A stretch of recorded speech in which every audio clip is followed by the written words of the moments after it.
ನೆನ್ನೆನೂ ಕೂಡ ಮುಖ್ಯಮಂತ್ರಿಗಳು ಹೇಳ್ತಾ ಇದ್ರು, ನಮಗೆ ಫಾರಿನ್ ಅವರೆಲ್ಲ ಹೊಗಳಿದ್ದಾರೆ ಅಂತ. ಸುನೀಲ್ ಹೇಳ್ತಾ ಇದ್ವಿ, ಆ ಫಾರಿನ್ ಅವರೆಲ್ಲ ಹೊಗಳಿದ್ದಾರೆ ಅಂತ ಹೇಳ್ತಾ ಇದ್ರು. ಆಕ್ಚುಲಿ ಮುಖ್ಯಮಂತ್ರಿಗಳು ಒಂಥರ ದಾರಿ ತಪ್ಪಿಸಿದ್ದಾರೆ ಅಂತ ಅನಿಸ್ತದೆ.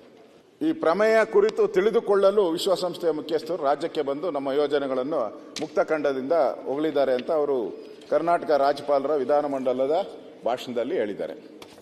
ಸನ್ಮಾನ್ಯ ಅಧ್ಯಕ್ಷರೇ, ಇಲ್ಲಿ ಒಂದು ಕಡೆ ವಿಶ್ವದ ಭೂಪಟದಲ್ಲಿ ಹಂಪಿ ಮಾನ ಮರ್ಯಾದೆ ಎಲ್ಲ ಹೋಗ್ತಾ ಇದೆ. ಇನ್ನೊಂದು ಕಡೆ ಸರ್ಕಾರ ಹೇಳ್ತಾ ಇದ್ದಾರೆ ನಮಗೆ ವಿದೇಶದ ಜನ ಎಲ್ಲ ಆಡಿ ಹೊಗಳಿ ನಮ್ಮನ್ನು ಅಟ್ಟಕ್ಕೇಳಿಸಿದ್ದಾರೆ ಅಂತೇಳಿ. ಸನ್ಮಾನ್ಯ ಅಧ್ಯಕ್ಷ, UNGA ಪ್ರೆಸಿಡೆಂಟು ಅವರು ಇವ್ರ ಇನ್ವಿಟೇಷನ್ ಮೇಲೆ ಬಂದಿಲ್ಲ. ಅವರು ಡೆಲ್ಲಿಗೆ ಬಂದ ಮೇಲೆ ಡೆಲ್ಲಿಯಲ್ಲಿ ಅವರು ಎಕ್ಸ್ ಖಾತೆಯಲ್ಲಿ ಒಂದು ಟ್ವೀಟ್ ಮಾಡಿದ್ದಾರೆ. ಅವರು department of new Delhi arrived at Bengaluru. ಇಲ್ಲ, ಅದರದ್ದು ಹೇಳಬೇಕು, ಯಾಕಂದ್ರೆ ಅವ್ರು ಹೇಳಿದಾರಲ್ಲ. ಕನ್ನಡದಲ್ಲೇ ಹೇಳ್ಬಿಡ್ತೀನಿ ನೋಡಿ. ದೆಹಲಿಗೆ ಹೊರಟು ಬೆಂಗಳೂರಿಗೆ ಆಗಮಿಸಿದ್ದೇನೆ. ಭಾರತ ಸಿಲಿಕಾನ್ ವ್ಯಾಲಿ ಎಂದು ಹೆಸರಾಗಿರುವ ಬೆಂಗಳೂರು ಭಾರತೀಯ ತಂತ್ರಜ್ಞಾನ ಸಾಮರ್ಥ್ಯ ಹಾಗೂ ಉದ್ಯಮಶೀಲ ಪ್ರತೀಕ. ದಕ್ಷಿಣ ಭಾರತದ ಈ ಕ್ರಿಯಾಶೀಲ ನಗರದ ಚೈತನ್ಯವನ್ನು ಅನುಭವಿಸಲು ಇಲ್ಲಿಗೆ ಖ್ಯಾತ ಇನೋವೇಷನ್ಸ್ ಹಬ್ ಭೇಟಿ ಮತ್ತು ಅರ್ಥಪೂರ್ಣ ಚರ್ಚೆಗೆಂದು ಎದುರು ನೋಡ್ತಾ ಇದ್ದೇನೆ. ಯಾರು?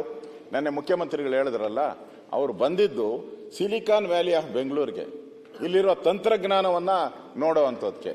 ಇವ್ರೇನು ಹಾಕೊಂಬಿಟ್ರು ಅದನ್ನ ಗ್ಯಾರಂಟಿ. ಅವ್ರ ಸಂಬಂಧನೇ ಇಲ್ಲ.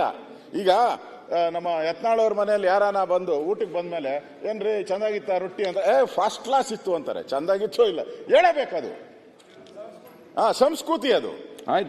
ಆ ತರದಿಲ್ಲ. ಇವ್ರು ಬಂದಿರೋದು ಇವರೇ ಟ್ವೀಟ್ ಮಾಡಿದಾರಲ್ಲ. ನಾನೇನು ಬೆಂಗಳೂರಿನ ಗ್ಯಾರಂಟಿ ನೋಡಕ್ ಬಂದಿಲ್ಲ, ಅವರೇ ಟ್ವೀಟ್ ಮಾಡಿದಾರೆ ನಾನು ಗ್ಯಾರಂಟಿ ನೋಡಕ್ ಬಂದಿರೋದು. ಇವರು ಮುಖ್ಯಮಂತ್ರಿಗಳ ಪ್ರೆಸ್ ನೋಟ್ ಏನಿದೆ ಅದರಲ್ಲಿ ಇವ್ರು ಹೇಳಿರೋದು. ಅವ್ರೇನು ಹೇಳಿಲ್ಲ ಈ ಗ್ಯಾರಂಟಿ ಬಗ್ಗೆ ಆಡಿ ಹೊಗಳಿರೋ ಅಂಥದ್ದು ಏನು ಇಲ್ಲ. ಎಲ್ಲ ಇಲ್ಲಿ ದಾಖಲೆಗಳೇ ಇಲ್ಲಿ ಇಟ್ಕೊಂಡಿದ್ದೀನಿ, ಅವ್ರು ಟ್ವೀಟ್ ಮಾಡಿರೋ ದಾಖಲೆಗಳು ಇಟ್ಕೊಂಡಿದ್ದೀನಿ. ಅದರಿಂದ ಎಲ್ಲೋ ಒಂದು ಕಡೆ ಈ ಸರ್ಕಾರಕ್ಕೆ ಇವತ್ತು ಇಷ್ಟೆಲ್ಲ ಮಾನ ಹೋಗ್ತಾ ಇದ್ರು ಕೂಡ ಲಾ ಅಂಡ್ ಆರ್ಡರ್ ಅಲ್ಲಿ ಇದೆ ಅಂತ ಹೇಳೋ ಅಂತ ಪರಿಸ್ಥಿತಿ ಇವತ್ತು ನಾವು ನೋಡ್ತಾ ಇದ್ದೀರಿ.